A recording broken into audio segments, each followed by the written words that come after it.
के तपाईहरुसँग यस्तो अरु बोतल छ र अरु बोतलहरु पनि छ गिलास बनाउन मन लाग्यो भने यो मेसिनको प्रयोग गरौं। काठ चाहिँ बेस बनाउनको लागि मैले यो काठ लिए। अब मैले यसलाई चाहिँ यहाँ यति उडाइदिन्छु।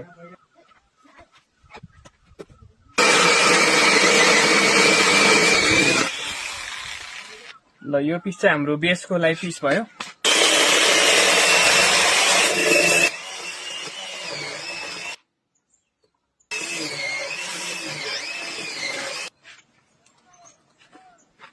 मैले चाहिँ यसरी चिरे।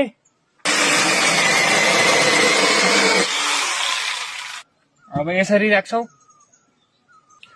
ल मलाई चाहिँ यसको पातलो चाहियो, यति लामो फ्ल्याग।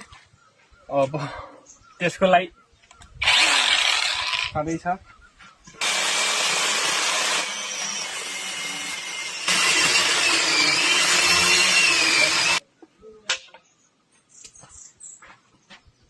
यसरी मजाले।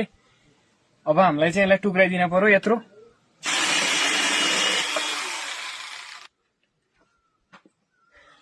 ल दुईटा पाता भइसकेको छ हाम्रो यी ठ्याक्क।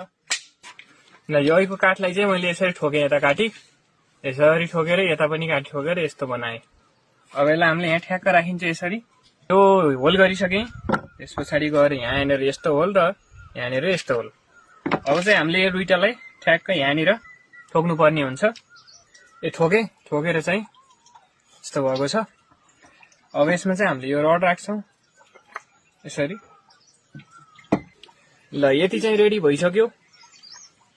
अब चाहिँ सिम्पल यसलाई चाहिँ हामीले यहाँबाट यसरी टाइट गर्छौं माथि। यसलाई हामीले यहाँनिर राख्छौं यसरी फिट गर्छौं ठ्याक्क। ल यो चाहिँ रेडी भइसकेको छ टक्क। यहाँनिर चाहिँ बोतल राख्ने ठ्याक्क, अनि हल्का थिच्ने अनि घुमाउने। यहाँ चाहिँ हल्का दबाउने, मजाले घुमाउने।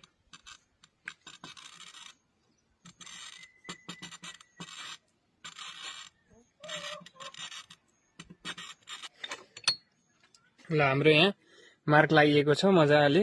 यस्तो पानी राख्ने, ततासी चिसो पानीमा चोक्ने।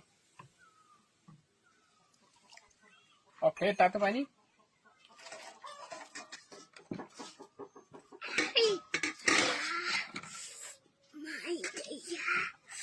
ल तपाईँ देख्न सक्नुहुन्छ यस्तो दामी भएको छ ग्लास।